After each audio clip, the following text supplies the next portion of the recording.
Ilang araw matapos ang pambobomba sa Cathedral sa Jolo sa Sulu, isang moske naman ang pinasabugan sa Zamboanga City. Dalawang nasawi sa insidente habang 3 ang sugatan. May person of interest nang iniimbestigahan ng mga pulis. Itinuturing naman ng Malacanang na panghahamon sa kakayanan ng gobyerno ang panibagong insidente ng pagsabog. May report si Chino Gaston. Pilit pang isinasalba ng mga paramedic ang lalaking yan na nakahandusay matapos masabugan ng granada sa Mahardika Mosque sa Zamboanga City kaninang madaling araw. Bukod sa kanya, may isa pang nakahandusay sa sahig ng moske na tila napuruhan din. Dinala pa sila sa ospital pero idineklarang dead on arrival. Ang dalawa na kinilalang sina Haj Satal Bato at Rex Habil natutulog lang daw noon sa moske kasama ang 3 iba pang nasugatan. Natutulog kami. Bigla lang mga bandang alas 12:20. Pag kanam namin, asinig namin may yung pala nakuan na, hindi ang tagal mga how many seconds impact na. Sa lakas ng pagsabog ng granada, nagkaroon ng uka sa sahig. Nakita naman sa labas ng moske ang isang tila pin ng granada.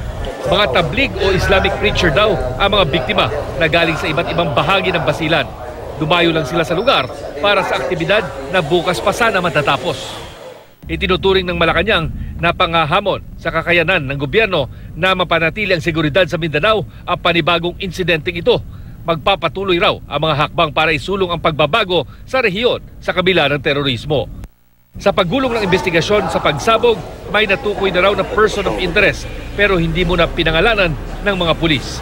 Personal na away ang tinitinang anggulo at wala itong kaugnayan sa kambal na pagsabog sa katedral sa Jolo, Sulu noong linggo. We are not letting our guards down as to nangyari ngayon, but this case is isolated. Ganito rin ang sinabi ni AFP Chief of Staff Benjamin Madrigal Jr. Pero aniya, posibleng may ilang grupo na gustong pag-awayin ang mga Katoliko at Muslim. Unfortunately, mukhang there are some sectors who want to put a religious undertone din sa pangyayari. Ganito rin ang tingin ng Ulama Council of Zamboanga Peninsula. Possible po gano'n kasi gusto ng mga grupo na yan na bigyan yung mag-justified kasi may sumabog na simbahan, dapat siguro may kasabog na mosque para po mag-away itong dalawang religious na grupo. Pupulungin naman ng Ulama Council ang lahat ng mosque administrator para pag-usapan ng mga gagawing aksyon kasunod ng pagsabog. Ang Commission on Human Rights naglunsad na rin daw ng investigasyon sa nangyari. Kasunod ng pagsabog, mas hinigpitan pa ang seguridad sa buong Zamboanga City. Nag-ikot din ang mga otoridad sa sentro ng lungsod para manawagan sa publiko na maging mapagbatyag. Let us not panic. Let us help our authorities. If you have any information or any information as regards to left behind baggage or suspected personalities, inform your authorities. Ganito rin ang panawagan sa Coronadal City kung saan nabulabog ang mga residente dahil sa naiwang bag sa isang nakaparadang motorsiklo kaninang umaga. Agad namang rumisponde ang mga taga-Explosive Ordnance Division ng PNP. Dahan-dahan inalis ang bag sa motor.